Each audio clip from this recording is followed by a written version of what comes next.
گوگی، مومی اور مینا تینوں سرکاری ملازمت کرتی تھیں۔ گوگی پیشے سے سرکاری وکیل تھی، مومی ایک یونیورسٹی میں پروفیسر تھی اور مینا ایک سرکاری بینک میں ملازمت کرتی تھی۔ تینوں جاب کرتی تھیں، اس لیے سارا دن مصروف رہتی تھیں۔ تینوں بہوؤں میں لڑائی ہو ہی جاتی تھی، خاص طور پر جب اتوار ہوتا تھا۔ کیا بات ہے، آج صبح صبح سبزی منڈی ہو کر آ رہی ہو؟ ہاں، آج اتوار ہے نا، بچے لیٹ سو کے اٹھیں گے تو سوچا بازار سے سامان ہی لے آؤں جا کے۔ اچھا، تو تینوں بہویں گھر پر ہی ہوں گی۔ چلو اچھا ہے، تینوں بہویں سرکاری ملازم ہیں۔ ویسے تینوں کام والی ہیں تو آپس میں بحث تو ہو ہی جاتی ہوگی۔ نہیں، میری تینوں بہویں آپس میں بہت پیار سے رہتی ہیں۔ اپنی وکالت گھر میں نہیں جھاڑو بھابھی، میں بھی بڑے اسکول میں پروفیسر ہوں۔ آلو کے پراٹھے میں پیاز نہیں ڈلے گا، صرف آلو پراٹھا بنے گا۔ میں بھی دیکھتی ہوں کہ پیاز کیسے نہیں ڈلے گا۔ تم اکیلی نہیں ہو، ہم سب ہیں۔ یہ 6 آلو ہیں، یہ تینوں کے حصوں میں آ جائیں گے۔ اوہ، بہت اچھے۔ صاف آلو دونوں نے لے لیے اور خراب آلو مجھے دے دیا۔ بڑی چالاک ہو آپ دونوں تو۔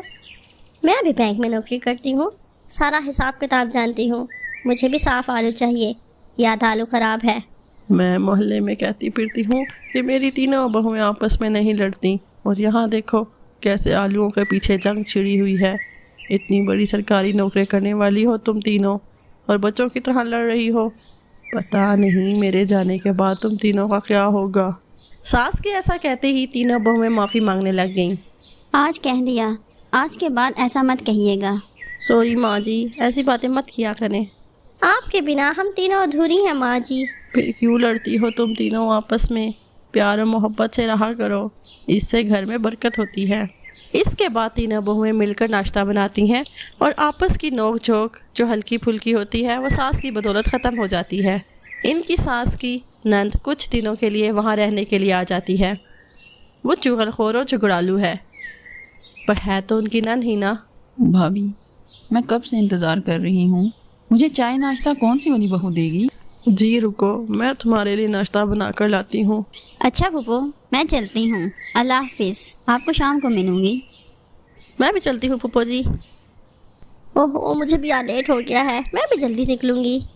یہ اچھی رہی، ساری بہویں کام پر نکل گئیں۔ اب آپ گھر کے سارے کام کرو گی اکیلے؟ تو کیا ہوا، صفائی اور برتن دھونے والی لگی ہوئی ہے اور کام رہ کیا جاتا ہے، اور گھر کے کام کرنے میں برائی ہی کیا ہے۔ یہ لو ناشتہ کرو اور باقی پریشانیاں چھوڑ دو۔ نند کی بری عادت چغلی کرنے کی تھی، وہ باز کہاں آنے والی تھی۔ جب اس نے نند کی بات کو انسنا کر دیا تو وہ بہوؤں کو بھڑکانے لگی۔ ارے بہو، میں اندر آ جاؤں؟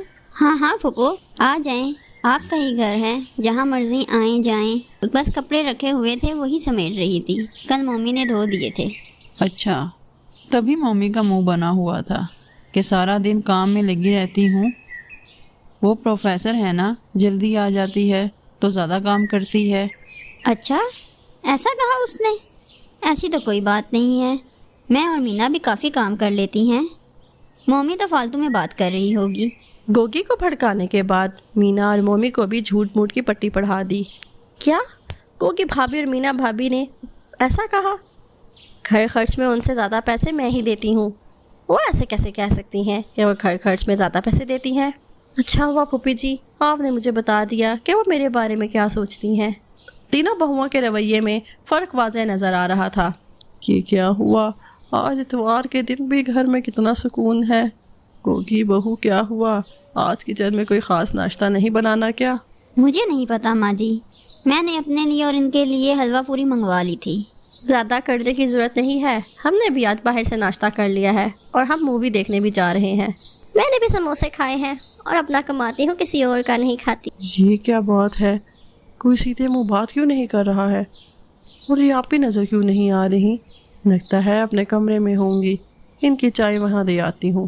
میں نے آج بھابھی کی تینوں بہوؤں میں ایسی پھوٹ ڈالی ہے کہ پوچھی مت، بڑا فخر کر رہی تھی اپنی تینوں بہوؤں پر۔ تو یہ سب نند جی کا کام ہے، ان کا پردہ فاش میں کر کے ہی رہوں گی۔ نند کی عادت تھی کہ وہ ہر بات فون پر اپنی بیٹی کو بتاتی ہے۔ ساس نے ایک دن اپنے موبائل کا ریکارڈر آن کیا، اپنی نند کے کمرے رکھ دیا اور جان بوجھ کر باتوں باتوں میں کہنے لگی، بھابھی، تم تم مجھے پہلے بتا دیتی تو تمہارا کام میں آسان کر دیتی۔ اب تم اپنا دکھ مجھ سے کہہ رہی ہو کہ تم اپنی بہوؤں سے تنگ آ چکی ہو۔ چلو تم اب فکر نہ کرو، میں تمہاری تینوں بہوؤں کے درمیان میں پھوٹ پہلے ہی ڈال چکی ہوں۔ نند ساری سچائی بول دیتی ہے کہ کیسے تینوں میں پھوٹ ڈالی ہے۔ ان کی ساس تو یہی چاہتی تھی کہ وہ ساری سچائی خود بول دے، اور وہ موقع دیکھ کر اپنی تینوں بہوؤں کے سامنے اپنی نند کی سچائی بتا دیتی ہے، جسے سن کر ان کی آنکھوں میں آنسو آ جاتے ہیں۔ نند شرم کے مارے اپنے گھر واپس چلی جاتی ہے۔ مجھے اپنی تینوں بہوؤں پر ناز ہے، تم نے کسی کے کہنے پر کیسے پھوٹ ڈال لی؟ میں تو دنیا کو کہتی ہوں کہ میری بہوؤں میں بہت اتفاق ہے۔ میری بات یاد رکھنا، کبھی بھی کسی کے بھڑکانے میں مت آنا، ورنہ گھر ٹوٹنے میں دیر نہیں لگتی۔ تینوں بہوؤں میں پھر سے ایکتا ہو جاتی ہے اور ان کا گھر ٹوٹنے سے بچ جاتا ہے۔ مزید اچھی اسٹوریز کے لیے ہمارے چینل کو سبسکرائب کر دیں اور ساتھ دیے گئے بیل آئیکن کو بھی پریس کر دیں تاکہ ہماری آنے والی ہر نئی اسٹوری آپ تک سب سے پہلے پہنچ سکے، اور ساتھ ہی ساتھ ہماری ویڈیوز کو لائک اور اپنے فرینڈز اور فیملی کے ساتھ شیئر کر دیں۔ Thanks for watching.